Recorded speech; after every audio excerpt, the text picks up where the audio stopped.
Hi, sweetie. This is Great Graham. To Mom and Dad, I'm Graham. And to Grandpa, I'm Mom. I have a book for you today, and it is called The Little Engine That Could. Chug, chug, chug, puff, puff, puff. Ding dong, ding dong. The little train rumbled over the tracks. She was a happy little train, for she had such a jolly load to carry. Her cars were filled full of good things for boys and girls. There were toy animals, giraffes with long necks, teddy bears with almost no necks at all, and even a baby elephant. Then there were dolls, dolls with blue eyes and yellow curls, dolls with brown eyes and brown bobbing heads, and the funniest little toy clown you ever saw. And there were cars full of toy engines, airplane tops, jackknives, picture puzzles, books, and every kind of things boys and girls want.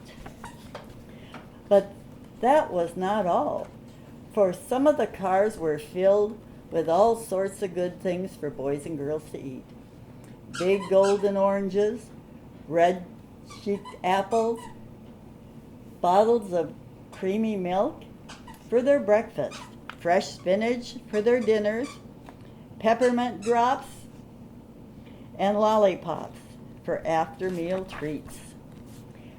The little train was carrying all of these wonderful things to the good little boys and girls on the other side of the mountain. She puffed along merrily. Then all of a sudden she stopped with a jerk. She simply could not go another inch. She tried and she tried, but her wheels would not turn.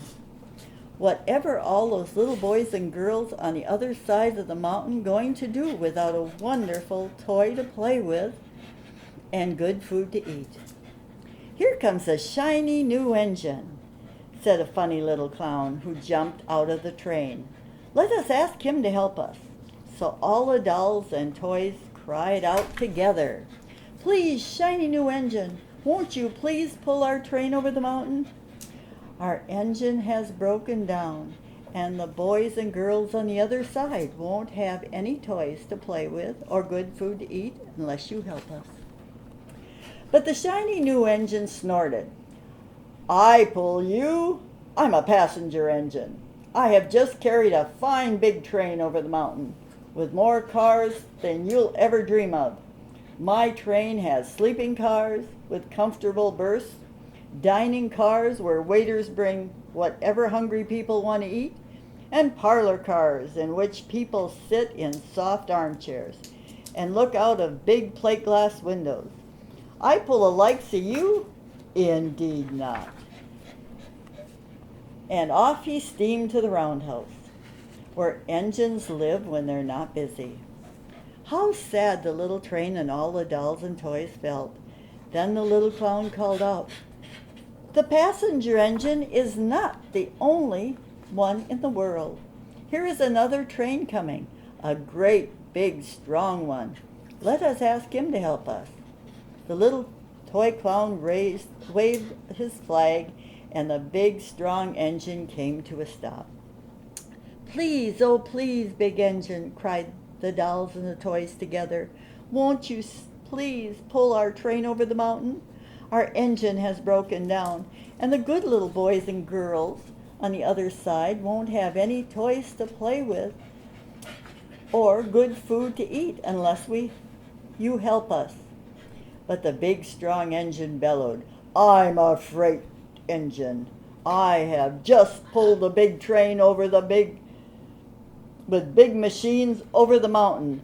These machines print books and newspapers for grown-ups to read. I'm a very important engine.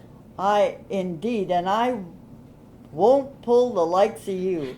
And the freight train puffed off indignantly to the roundhouse. The little train and the dolls and the toys were very sad. Cheer up, cried the toy clown. The freight engine is not the only one in the world. Here comes another.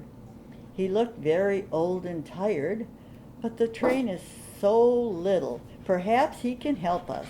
So the little toy clown waved his flag, and the dingy old rusty engine stopped. "Please, kind engine," cried all the dolls and toys together, "won't you please pull our train over the mountain? Our engine has broken down, and the boys and girls on the other side won't have any toys to play with or good food to eat unless you help us." But the rusty old engine sighed. "I am so tired, I must rest my weary wheels. I cannot pull even so little a train as yours over the mountain. I cannot, I cannot, I cannot." And off he rumbled to the roundhouse chugging, "I cannot, I cannot, I cannot." Then indeed the little train was very, very sad, and the dolls and the toys were ready to cry. But the little clown called out, "Here's another engine coming, a little blue engine, a very little one. Maybe she will help us." The very little engine came, chugging merrily along. When she saw the toy clown's flag, she stopped quickly. "What's the matter, my friends?" she asked kindly. "Oh, little blue engine," cried the dolls and toys, "will you pull us over the mountain?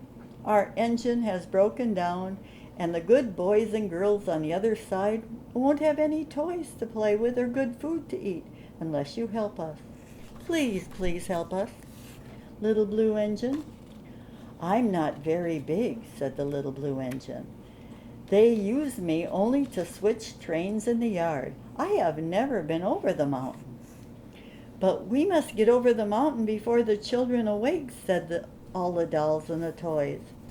The very little engine looked up and saw the tears in the dolls' eyes, and she thought of the good little boys and girls on the other side of the mountain who would not have any toys or good food unless she helped. Then she said, "I think I can, I think I can, I think I can." And she hitched herself to the little train. She tugged and she pulled and she pulled and she tugged, and slowly, slowly they started off.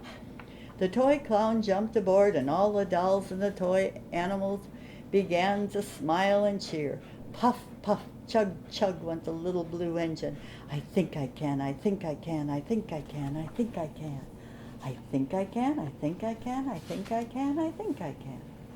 Up, up, up. Faster and faster and faster and faster the little engine climbed, until at last they reached the top of the mountain. Down in the valley lay the city. "Hurry, hurry," cried the funny little clown and all the dolls and toys. "The good little boys and girls in the city will be happy because you helped us, kind little blue engine." And the little blue engine smiled and seemed to say, as she puffed steadily down the mountain, "I thought I could, I thought I could, I thought I could, I thought I could, I thought I could, I thought I could, I thought I could." And that's the end of our book. Wasn't that good? It always helps to help out